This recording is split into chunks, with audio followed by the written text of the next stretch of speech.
नमस्कार। आज हम बात करेंगे भारत की मेडिकल एजुकेशन में होने वाले अब तक के सबसे बड़े बदलाव के बारे में।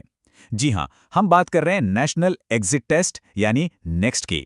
अच्छा, जो लोग मेडिकल की पढ़ाई कर रहे हैं वो इस बात को बखूबी समझते होंगे। एक तरफ थ्योरी एग्जाम्स और दूसरी तरफ एमसीक्यूज। ये जो एक बिखरे हुए सिस्टम का प्रेशर है, ये कितना ज़्यादा होता है ना। तो इसी कंफ्यूजन को दूर करने के लिए आज हम स्टेप बाय स्टेप समझेंगे कि आखिर बदल क्या रहा है, ये नया एग्जाम दिखेगा कैसा, और सबसे ज़रूरी इसकी तैयारी करनी कैसे है। तो चलिए शुरू करते हैं। तो सबसे पहले ये समझते हैं कि आखिर इस इतने बड़े रिफॉर्म की ज़रूरत पड़ी ही क्यों। मतलब पुराने सिस्टम में ऐसी क्या दिक्कत थी जिसे नेक्स्ट हल करने की कोशिश कर रहा है।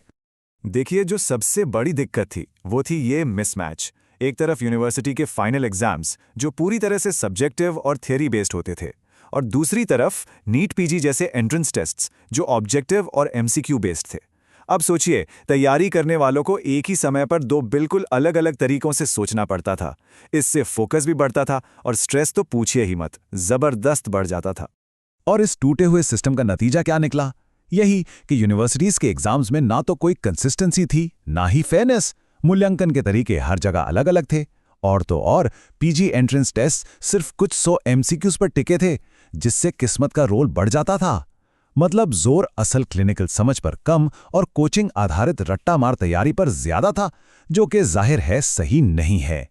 तो इन्हीं सब मुश्किलों को देखते हुए नेशनल मेडिकल कमीशन एक सिंगल स्ट्रीमलाइंड सॉल्यूशन लेकर आया। तो सवाल उठता है कि ये एनएक्सटी आखिर है क्या। देखिए, सीधे सीधे कहें तो ये एक सिंगल क्वालिफाइंग एग्जामिनेशन है। इसका मकसद है भारत के हर एमबीबीएस ग्रेजुएट के लिए एक जैसा ट्रांसपेरेंट और क्लिनिकली रेलेवेंट इवैल्यूएशन सिस्टम बनाना, ताकि ये पक्का हो सके कि हर डॉक्टर एक मिनिमम स्टैंडर्ड को पूरा करता है।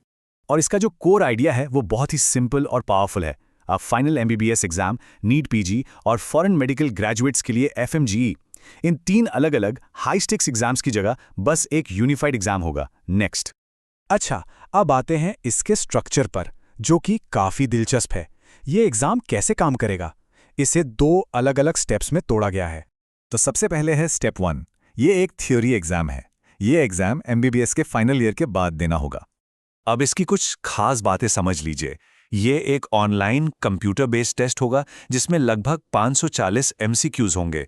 और हाँ, ये रटने वाला टेस्ट बिल्कुल नहीं है। इसका पूरा फोकस क्लिनिकल सिनारियो और प्रॉब्लम सॉल्विंग पर होगा। आपका जो स्कोर इसमें आएगा वही आपकी पीजी एडमिशन की रैंकिंग तय करेगा। और अच्छी खबर यह है कि फिलहाल के ड्राफ्ट के मुताबिक इसमें कोई नेगेटिव मार्किंग नहीं है और स्कोर सुधारने के लिए इसे दोबारा भी दिया जा सकेगा। ठीक है, तो ये तो हुई स्टेप 1 की बात। अब चलते हैं स्टेप 2 पर, जो कि इंटर्नशिप पूरी होने के बाद होगा। ये स्टेप असल में एक प्रैक्टिकल और क्लिनिकल एग्जाम है।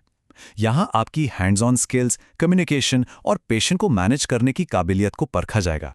ये एग्जाम मेडिकल कॉलेज ही कंडक्ट करेंगे और ये एक पास फेल टेस्ट होगा। मतलब इसे पास करना मेडिकल लाइसेंस पाने के लिए जरूरी है। और हाँ, इसे इंटर्नशिप के 3 साल के अंदर पास करना होगा। तो इतना सब जानने के बाद जाहिर है थोड़ी चिंता तो होती है, लेकिन चिंता करने से बेहतर है कि हम एक्शन ले। तो चलिए अब बनाते हैं एक सॉलिड गेम प्लान। सबसे पहला सवाल जो मन में आता है, सिलेबस तो बहुत ज़्यादा है और ये चिंता बिल्कुल जायज़ भी है। लेकिन यहाँ समझने वाली बात यह है कि नेक्स्ट के लिए तैयारी का नज़रिया ही बिल्कुल अलग है। इसका सोल्यूशन है क्लिनिकली सोचना। मतलब सिर्फ फैक्ट्स रटने के बजाय कॉन्सेप्ट्स की क्लैरिटी पे फोकस करना होगा। मेडिसिन, सर्जरी, ओबीजीवाईएन जैसे हाई यील्ड क्लिनिकल सब्जेक्ट्स को प्राथमिकता देनी होगी। और सबसे जरूरी, प्री क्लिनिकल और पैराक्लिनिकल नॉलेज को हमेशा उसके क्लिनिकल एप्लीकेशन से जोड़कर देखना होगा। सिलेबस को छोटे छोटे मैनेजेबल हिस्सों में बांटकर तैयारी करनी होगी।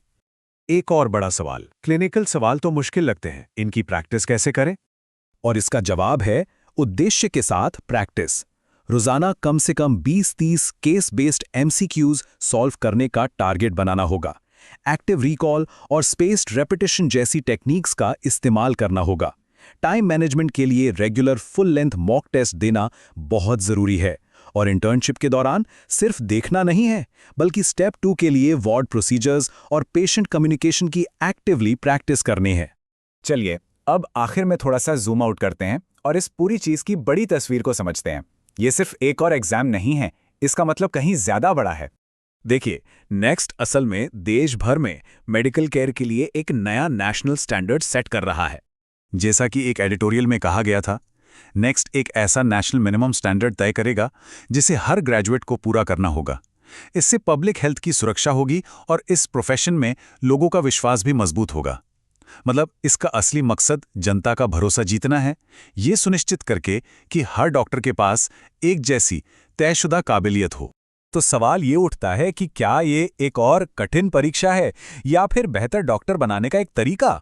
हाँ, ये रास्ता चैलेंजिंग जरूर लग सकता है, लेकिन इसका मकसद डॉक्टरों की एक ऐसी पीढ़ी तैयार करना है जो क्लिनिकली ज्यादा कॉम्पिटेंट हो, और जाहिर है इसका फायदा आखिरकार हम सबको ही मिलेगा।